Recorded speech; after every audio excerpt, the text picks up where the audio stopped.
মাধ্যমিক এবং উচ্চ মাধ্যমিকের ফলাফল প্রকাশিত হয়েছে। এবার সংবর্ধনার পালা। কৃতী ছাত্রছাত্রীদের সংবর্ধনা প্রদানের জন্য বিভিন্ন জায়গায় সংবর্ধনা অনুষ্ঠানের আয়োজন করা হচ্ছে। ঠিক তেমনি আজ দেখা গেল অভিনন্দন এবং সংবর্ধনা অনুষ্ঠানের আয়োজন করা হয়েছে রানীর বাজারে।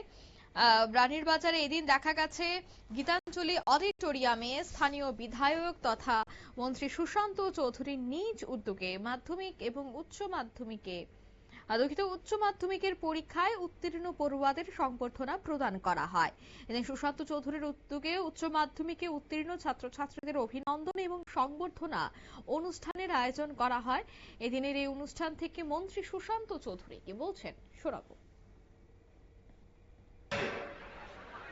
You have the metal in you. তোমার মধ্যে সেটা রয়েছে, জাস্ট সেটাকে এক্সপ্লোর করতে হবে।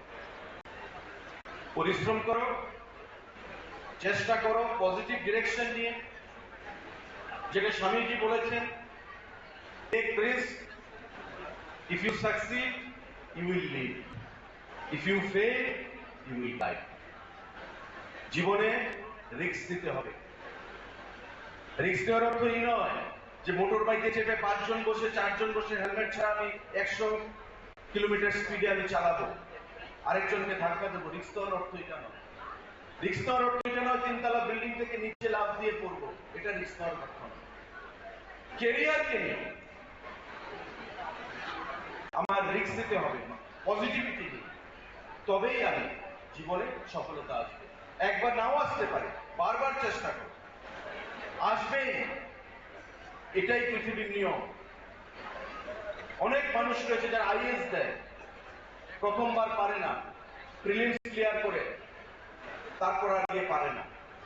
আমাদের রাজ্যে এমন অনেক আইএসরা রয়েছেন, আইপিএসরা রয়েছে, যারা 2বার 3বার দিয়ে তারপর তারা মানুষ হয়েছে।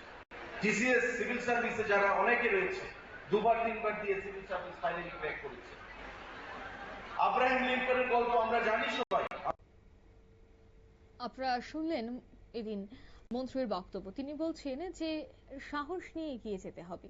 অন্যদিকে ছাত্রছাত্রীরা আগামী দিনে কিভাবে নিজেকে প্রতিষ্ঠিত করবে সে বিষয়টা নিয়েও কিন্তু আলোচনা করেন।